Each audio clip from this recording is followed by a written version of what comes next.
Our neighborhood was never anything special, just a quiet collection of modest homes on the outskirts of Riverside County. Some streets had manicured lawns, others had basketball hoops permanently installed in driveways. We were the kind of place where people waved when they drove past, even if they did not know you. I had lived in the same two-story house all my life, the one with the maple tree out front that my grandfather planted decades ago. My Uncle Marcus moved in with us 5 years ago after retiring from the Marines. He started a small local delivery service, mostly handling packages that were too delicate or time-sensitive for the big shipping companies. His white box truck was a constant fixture in our extra-wide driveway, parked neatly to one side. One Tuesday morning in April, everything changed. I was finishing my coffee on the front porch when an unfamiliar car crawled down our street. It was a Crown Victoria, painted flat black with security stenciled in white letters on the door. Not police, not quite security either.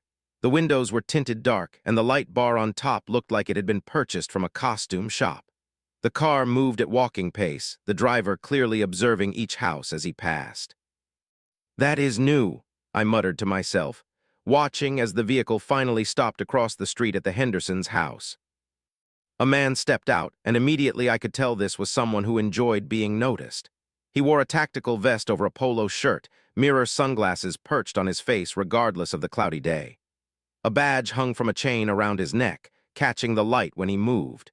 He marched up to the Hendersons' door with a clipboard in hand and knocked with authority.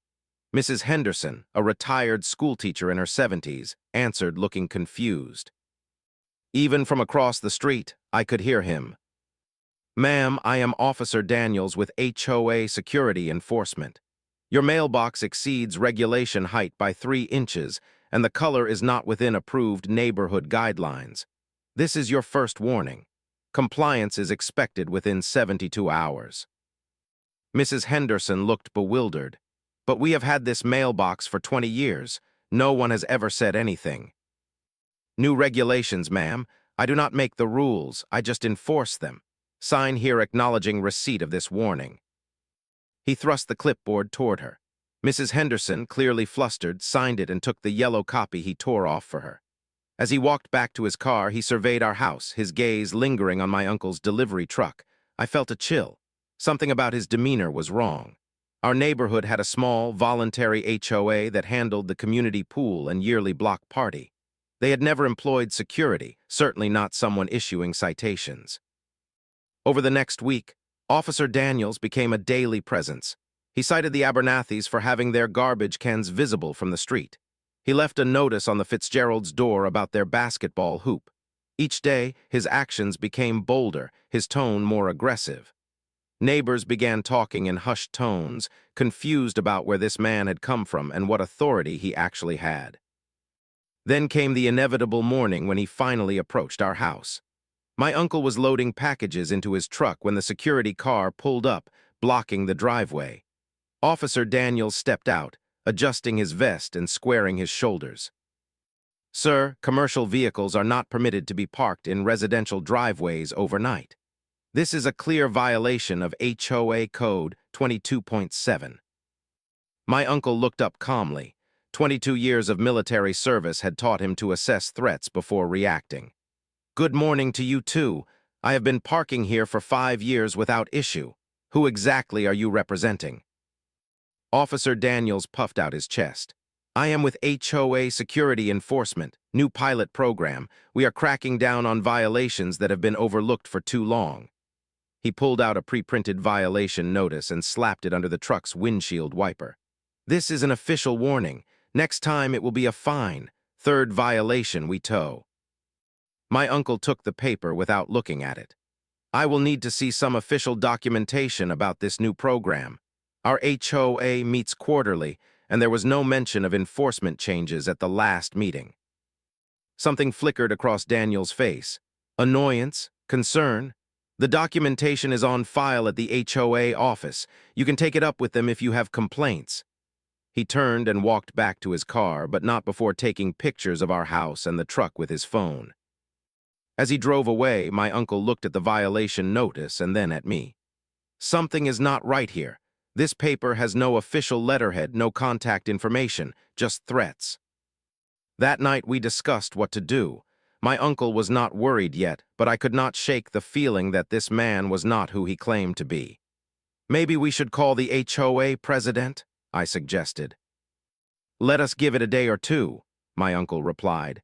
No sense causing a fuss if this is just someone taking their job too seriously. Little did we know, this was only the beginning of what would become the strangest battle our quiet street had ever seen. The next morning brought rain, and with it, Officer Daniels. This time he did not wait for my uncle to be present.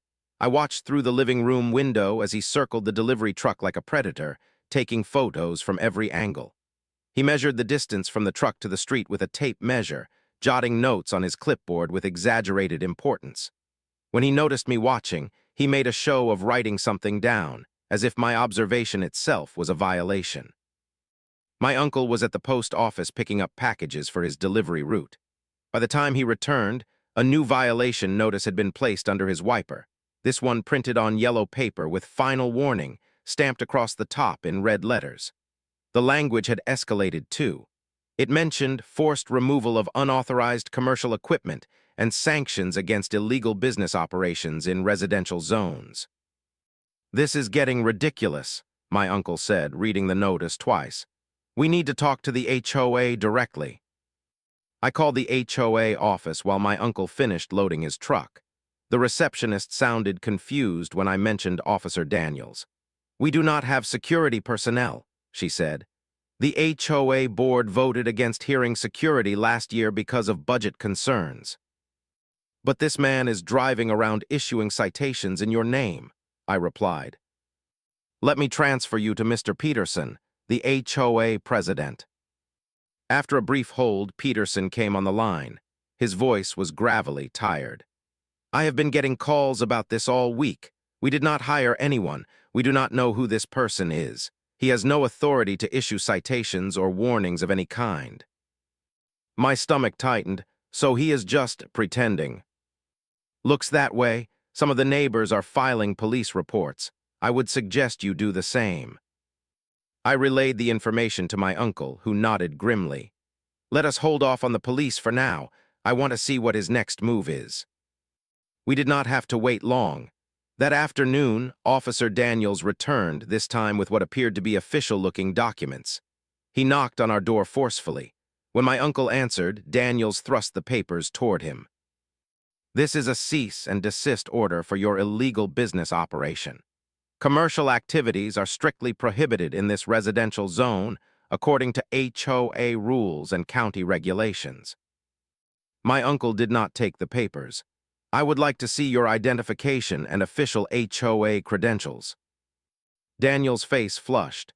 I do not have to show you anything. These orders come from above my position. Sign the acknowledgement or face escalated enforcement.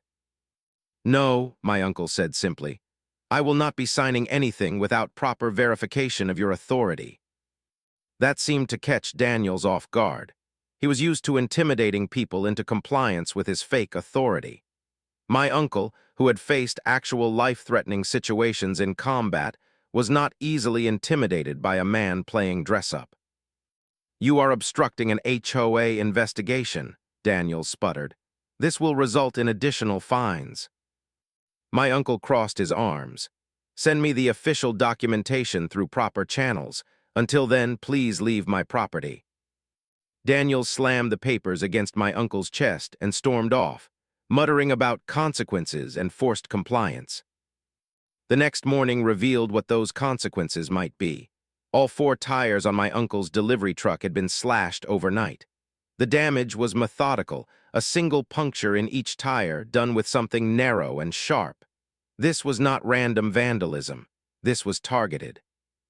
That is crossing the line, my uncle said, his voice unusually tight. For the first time since this began, I could see real anger in his eyes. We filed a police report, but without evidence linking Daniels to the vandalism, there was little they could do. The officer who came to take our statement seemed sympathetic but not optimistic. We have had reports about this guy from other neighborhoods, he admitted. But he is careful, never quite breaks the law in a way we can prove. Later that day, I spotted Daniels watching our house from down the street. I decided to confront him directly, phone recording in my pocket. I approached his car casually, trying to appear non-threatening. "Excuse me, Officer Daniels. I was hopping to see some identification or contact information for your supervisor. We are trying to resolve this situation properly." His reaction was immediate and hostile. He stepped out of his car, using his height to tower over me. "You are interfering with official HOA business. That is a violation of Code 12.3, obstruction. I will be adding this to your property's file." "What file? Who do you actually work for?" "I do not answer to residents," he snapped. "I enforce the rules, period. Your uncle has 24 hours to remove that commercial vehicle or face legal consequences." As he drove away, I called the real HOA office again. This time I spoke with their attorney, who confirmed what I already suspected. No such person was employed by or affiliated with our HOA. The attorney advised us to document everything and avoid direct confrontation while they explored legal options. "He is impersonating an official," the attorney explained. "That is illegal, but we need evidence of his claims and actions." That night, my uncle sat at the kitchen table cleaning his camera. "Time to start building a case," he said. "This ends now." My search began online. I created a post in our neighborhood Facebook group asking if anyone else had encountered Officer Daniels. The responses flooded in immediately. The Wilsons 3 streets over had been threatened with fines for their holiday decorations. In February, months after the season ended. The Costellos had been ordered to repaint their front door because the color was not approved, despite their house being the original model home for the development. Each story followed the same pattern: intimidation, vague citations of rules that did not exist, and escalating threats if questioned. One neighbor, Mr. Takahashi, messaged me privately with something more concerning. His security camera had captured Daniels entering his backyard while the family was away, taking photos of their koi pond and shed. He said my pond required a special permit that would cost $250 to process, Mr. Takahashi wrote. When I asked to see the regulation, he threatened to have the city drain my pond for health code violations. I expanded my search beyond our neighborhood. On a regional community forum, I found similar reports dating back almost 8 months. Daniels, or someone matching his description and methods, had been working his way through communities in 3 counties. Sometimes he called himself an HOA officer, other times a code enforcement specialist or private security consultant. The tactics were always the same: create fear, demand compliance, and occasionally solicit payments to expedite approvals or waive violations. My uncle was pursuing a different angle. He contacted an old Marine buddy who now worked for the county sheriff's department. After describing the situation, his friend agreed to run the license plate from Daniel's car. "The registration comes back to a shell company called Community Standards LLC," my uncle reported after receiving the call back. "It is registered to a P.O. box in Riverside, no individual name attached. The company was incorporated just 10 months ago." "That fits the timeline of when people started reporting him online," I said. We began compiling everything we had: photos of Daniels, copies of his fake citations, screenshots of forum posts about his activities, and statements from neighbors. I created a timeline of his appearances in our neighborhood, noting the escalation from warnings to threats to the tire slashing incident. The picture that emerged was of someone running a systematic intimidation scheme, likely targeting neighborhoods with voluntary or minimal HOA presence where residents might not immediately question new enforcement. But we still did not know his real identity or where he went when he was not harassing neighborhoods. I decided to find out.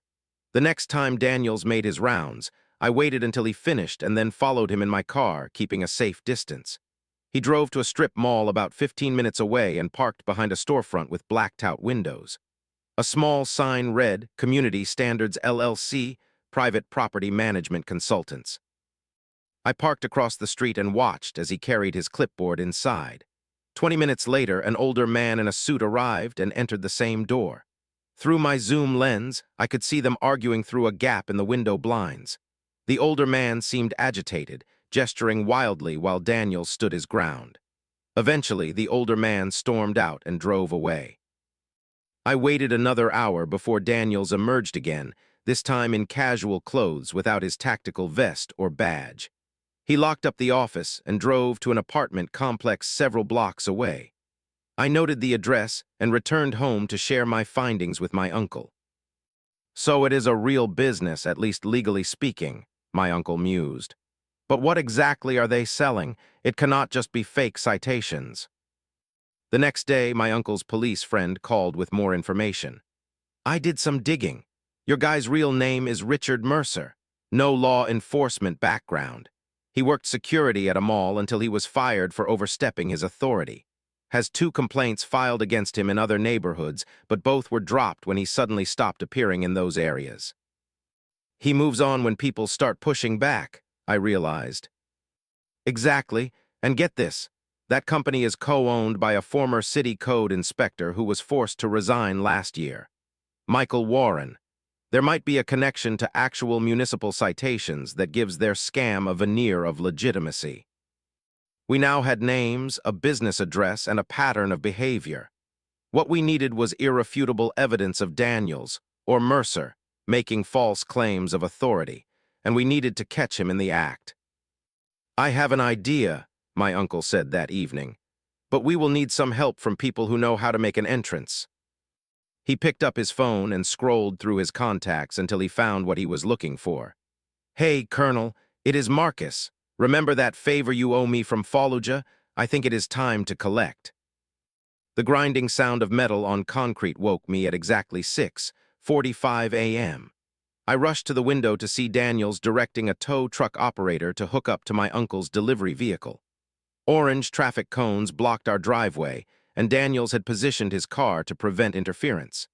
He wore a high-visibility jacket today, with enforcement emblazoned across the back in reflective letters. My uncle was already downstairs, calmly putting on his boots. Right on time, he muttered, just like we thought.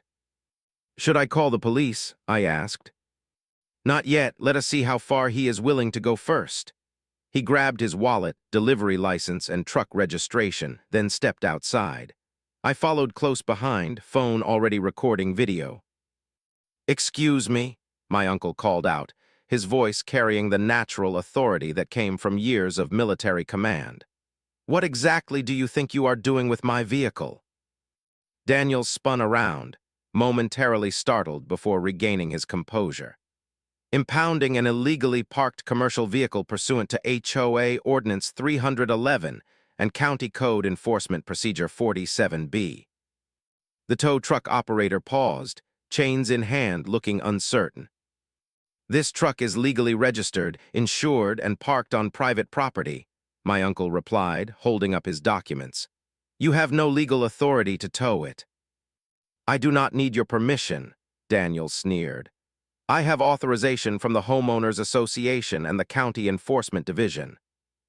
By now, neighbors had begun to gather. The Hendersons stood on their porch. Mr. Takahashi had come out to his driveway. Even the normally reclusive Millers were watching from their living room window. May I see that authorization? My uncle asked calmly. Daniels faltered for just a moment. It is on file at the office. I do not carry it with me. My uncle turned to the tow truck operator. Sir, are you aware that this man has no legal authority to order this tow? He is not employed by our HOA, has no law enforcement credentials, and is attempting to defraud both of us. The operator looked confused. I just got the call from dispatch, said it was an official impound. Did they provide an impound order number, county authorization? The operator hesitated. They said you were notified multiple times and that it was approved by the HOA president. I am recording this entire interaction, I interjected, making sure my phone was visible. Our HOA president has confirmed in writing that this man does not work for them and has no authority in this neighborhood. Daniel's face darkened. You are interfering with official business. That is grounds for arrest under HOA Ordinance 311. There is no such ordinance, my uncle said. And you are not an officer of the law. You have no power to arrest anyone. More neighbors had gathered now. Mrs. Wilson called out from across the street. "He threatened us last week, too, said our fence was too high and we needed to pay a variance fee." The tow truck operator stepped back from the truck, clearly sensing a problem. "Listen, I need to see some official paperwork before I continue. We cannot tow from private property without proper authorization." Daniels reached into his pocket and produced what looked like an ID card in a leather wallet. He flashed it quickly toward the operator. "This is all the authorization you need. Now do your job." My uncle stepped forward, calm but firm. "Show us that ID properly. Let us all see who you really are." For a moment, I thought Daniels might actually strike my uncle. His face had turned an alarming shade of red, and his hand had balled into a fist. Instead, he shoved the ID back into his pocket. "You are all in violation, all of you," he shouted, waving his arm to encompass the growing crowd of neighbors. "Expect citations and fines in the mail. This neighborhood is now on priority enforcement status." The tow truck operator had seen enough. He began retracting his equipment. "Sorry, man, but this looks like a dispute you need to resolve before I can tow anything. I am not getting involved in something illegal." "You have a contract?" Daniels shouted. "With the county or legitimate HOA, yeah. Not with whatever this is," the operator replied, returning to his cab. "Call dispatch when you have proper paperwork." As the tow truck pulled away, Daniels stood alone, surrounded by skeptical neighbors and completely exposed. He retreated to his car, fumbling with his radio as if calling for backup. "This is not over," he threatened through his open window. "Not by a long shot." We watched him speed away, tires squealing on the pavement. "Well, that bought us some time," my uncle said quietly. "But he will be back, and next time we will be ready." I nodded, still recording as his car disappeared around the corner. "The colonel confirmed everything is set for tomorrow." My uncle smiled for the first time in days. "Oh yes, Operation Fake Cop ends tomorrow." Dawn broke cool and clear the next morning. My uncle was already awake, making coffee when I came downstairs. He had the quiet, focused demeanor I imagined he must have had before military operations. Methodical, precise. "Everything is in place," he said, handing me a mug. "Colonel Vasquez confirmed they will arrive at 800 hours. That gives us time to get everything ready." The plan had come together quickly after yesterday's towing attempt. My uncle had reached out to his former commanding officer, Colonel Vasquez, who now supervised logistics for a National Guard unit based 2 hours away. As luck would have it, they had a training exercise scheduled involving supply chain logistics, the perfect cover for what we needed. "Let us go through it one more time," I said, pulling out my notebook. My uncle nodded. "The convoy will approach from the east entrance of the neighborhood. 4 vehicles, 2 transport trucks, and 2 escort Humvees. They will stage around the corner until we confirm Daniels is in position. Then they will proceed down our street as if they were making a routine pickup of sensitive materials." "And the cameras?" "Mr. Takahashi has set up 2 angles from his front window. The Hendersons have one from their second floor. You will be on the porch with the main camera, and I will have the body cam." We had coordinated with several neighbors who had eagerly agreed to help. Everyone was tired of Daniel's intimidation tactics. The Wilsons would pretend to be arguing about their fence when Daniels made his rounds, creating a distraction that would keep him in the area longer. The Fitzgeralds would stage a delivery of lumber to their driveway, making the street look busy with legitimate activity. I checked my watch. It is 6:30. He usually shows up between 7:00 and 7:30. "Perfect timing. Let us get into position." My uncle moved his delivery truck to the end of the driveway, positioning it so it would be impossible to miss from the street. He left the back door open and the loading ramp deployed, suggesting active loading was in progress. Then he placed several important-looking crates near the ramp, each marked with official-looking stencils that Colonel Vasquez had provided. I set up on the porch, arranging my camera on a small tripod partially hidden by a potted plant. From this position, I could capture the entire driveway and street without being obvious. The neighbors began their parts of the operation. Mr. Fitzgerald had lumber delivered. The Wilsons began a loud but clearly staged argument about their fence height. At 7:15, Daniel's black car turned onto our street, moving slowly as always.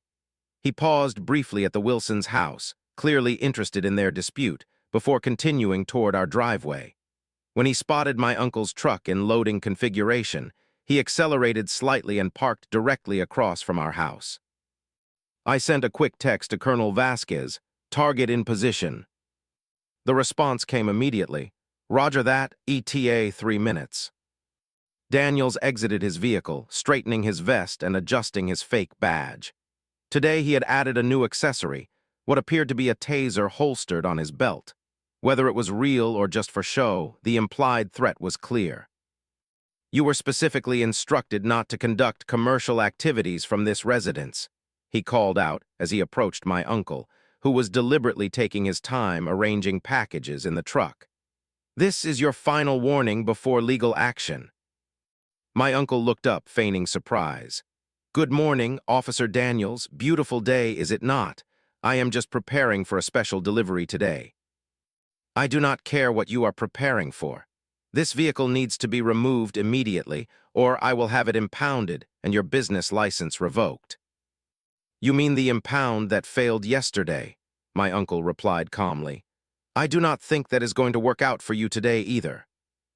Daniel's face flushed. "Yesterday was a miscommunication. Today I have direct authorization from county enforcement. This is not a game, Mr. Davis." "No, it certainly is not a game," my uncle agreed. "Games have rules. What you are doing is fraud, intimidation, and impersonating an official. Those are crimes." I could hear it now, the distant rumble of heavy engines. Daniels was too focused on my uncle to notice, but several neighbors had stepped outside, anticipating what was about to happen. "You have exactly 60 seconds to move this vehicle or face immediate consequences," Daniels threatened, reaching toward the taser on his belt. My uncle checked his watch and smiled. "Actually, I believe my ride is here now." The rumble grew louder. Daniels finally turned toward the sound, his expression changing from anger to confusion as the first military Humvee rounded the corner. The convoy approached with military precision. First came a Humvee with official Army National Guard markings, followed by 2 large transport trucks and a final Humvee bringing up the rear. Each vehicle was immaculately maintained, a stark contrast to Daniel's shabby cruiser. The lead Humvee slowed as it approached my uncle's truck, then came to a stop. The transport trucks formed a protective semicircle, and the rear Humvee blocked the street completely. Daniel stood frozen, mouth slightly open, as uniformed personnel emerged from the vehicles.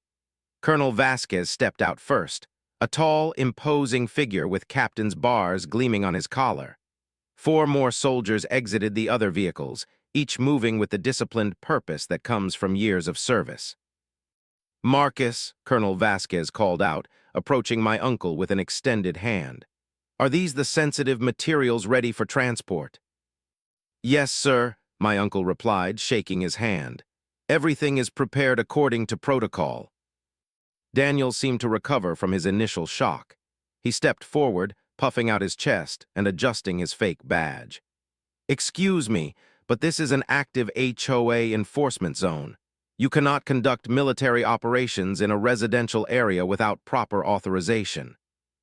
Colonel Vasquez turned slowly, regarding Daniels with the kind of look reserved for examining an unusual insect. "And you are?"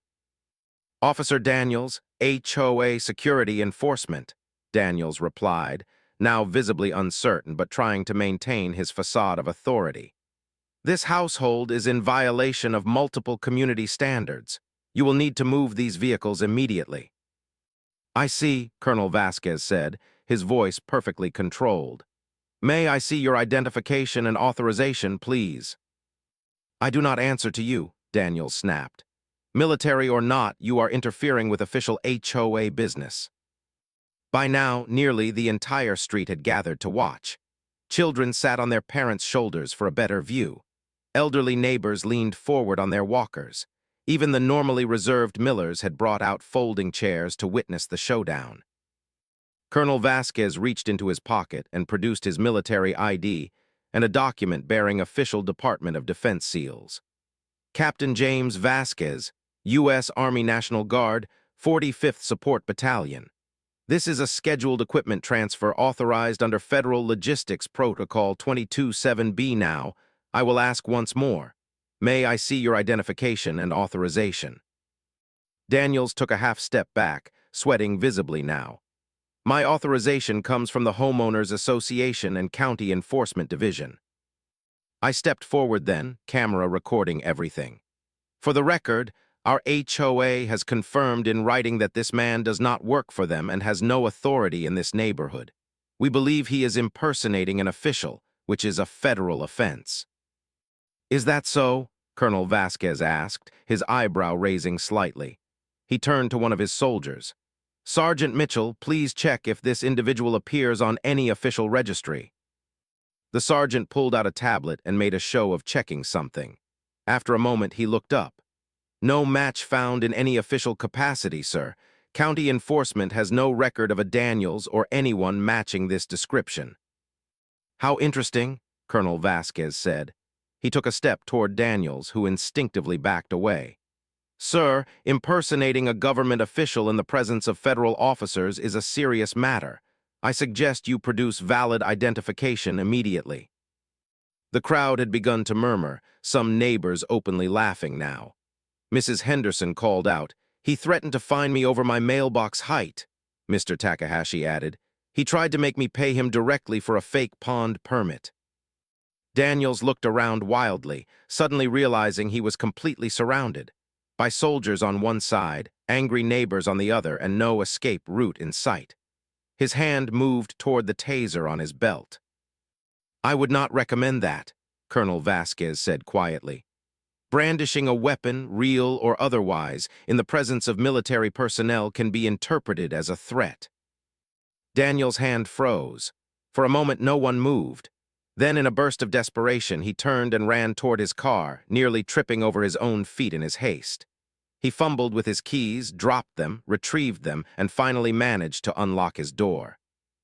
"This is not over," he shouted through his window as he started the engine. "You will be hearing from my supervisors." As he sped away, the entire street erupted in cheers and applause. Someone started a chant, "No more fake cop, no more fake cop." My uncle turned to me, smiling broadly now. "Make sure you got all of that on camera." I nodded, stopping the recording, every second from multiple angles. Colonel Vasquez approached us, shaking his head slightly. 22 years in the service, and that might be the strangest confrontation I have ever witnessed. He clapped my uncle on the shoulder. "Consider your favor from Fallujah fully repaid, Master Sergeant." The days following what neighbors were now calling the takedown brought a flurry of activity to our once quiet street. First came the official statement from our HOA, hand-delivered to each home by the actual president, Mr. Peterson. The letter categorically disavowed any connection to Officer Daniels and apologized for not taking more decisive action sooner. They announced a community meeting to discuss implementing legitimate security measures to prevent similar scams in the future. 3 days later, a police detective visited to take formal statements. The evidence we had gathered, video recordings, fake citations, testimonies from multiple neighbors, had been enough to open an official investigation. Richard Mercer, aka Officer Daniels, has been operating this scam in 3 counties, the detective explained. Your evidence is the most comprehensive we have seen. We believe he has defrauded residents of nearly $50,000 through various fake fees and expedited approvals. My uncle nodded solemnly. What about his partner, the former code inspector? Michael Warren is already in custody. He was the brains behind the operation, using his knowledge of municipal codes to make their threats seem legitimate. We expect they will both face multiple charges of fraud, intimidation, and impersonating official personnel. The news spread quickly through the neighborhood messaging groups. People who had paid money to avoid Daniels' threatened violations were encouraged to file reports. The Hendersons discovered they were not the only ones pressured about mailbox heights. The Fitzgeralds learned several families had paid variance fees for basketball hoops. Pattern after pattern emerged, revealing how methodical the scam had been. 2 weeks after the takedown, we held a community barbecue in the cul-de-sac. My uncle fired up his massive grill, a relic from his days cooking for his Marine unit. Tables stretched down the middle of the street, loaded with potluck dishes from every household. Children played tag between parked cars while adults retold their personal encounters with the fake cop, each story becoming more dramatic with each telling. Colonel Vasquez and 2 of his soldiers attended as honored guests. They posed for photos with neighborhood children, answering questions about their vehicles and equipment with patient good humor. Mr. Peterson presented them with a plaque of appreciation from the HOA, which Colonel Vasquez accepted with characteristic modesty. As the celebration continued, my uncle pulled me aside. "Come see something," he said, leading me toward our driveway. There sat his delivery truck, but it looked different. The plain white exterior had been transformed with a new paint job, deep forest green with gold lettering that read Davis Secure Delivery, Veteran OWNED and OPERATED. On the side, a small Marine Corps emblem gleamed in the sunlight. "Figured it was time for an upgrade," he explained. "If I am going to run a business from home, might as well do it with some style." "It looks amazing," I said, running my hand along the freshly painted surface. "Did Mr. Patterson's auto shop do this?" "Yep, would not take payment either. Said it was his way of thanking us for exposing the scam. Apparently, Daniels had tried to extort him over his shop sign last year." We rejoined the party as the sun began to set. Neighbors had strung lights between trees, creating a warm glow over the gathering. Someone had brought out a portable speaker, and classic rock played softly in the background. The atmosphere was different from any previous neighborhood event. There was a sense of community, of shared victory that had never existed before. Mrs. Henderson approached us with a plate of her famous apple pie. "You know, I have lived here for 32 years, she said, handing us each a slice. "Never knew half my neighbors until all this happened. Funny how sometimes it takes a common enemy to bring people together." My uncle nodded thoughtfully. "That is how it often works. In the Marines, we came from different backgrounds, different beliefs, different parts of the country. But when someone started shooting at us, none of that mattered anymore. We were just one unit with one purpose." As the evening progressed, Mr. Peterson clinked a spoon against his glass, calling for attention. The crowd quieted as he stepped onto a small stepladder to address everyone. "I want to propose a toast," he announced, raising his cup. "To Marcus and his nephew, who had the courage to stand up when the rest of us were still confused and intimidated. To Colonel Vasquez and his team, who showed us what real authority looks like. And to all of us for remembering that a neighborhood is not just houses on a map, it is people who look out for each other." Cheers erupted, glasses raised high. My uncle stood silently, uncomfortable with being the center of attention but clearly moved by the gesture. Later, as people began packing up their folding chairs and collecting their potluck dishes, I noticed a police car slow as it passed our street. It was not a response to any trouble, just a routine patrol. The officer inside waved to the gathering, and everyone waved back. No fear, no tension. Just the normal, respectful acknowledgement that should exist between a community and those genuinely tasked with protecting it. 3 months later, we received official notification that both Richard Mercer and Michael Warren had accepted plea deals. They would serve 18 months in county jail, pay restitution to their victims, and be prohibited from working in any capacity related to property management or security upon release. Their company, Community Standards LLC, was dissolved, its assets seized to help compensate those they had defrauded. My uncle's delivery business flourished. The distinctive green truck became a familiar sight throughout the county, known for reliability and trustworthiness. He eventually hired 2 other veterans to help with the increasing workload, outfitting them with similar vehicles bearing the same proud Marine Corps emblem. As for me, I learned something profound from the whole experience.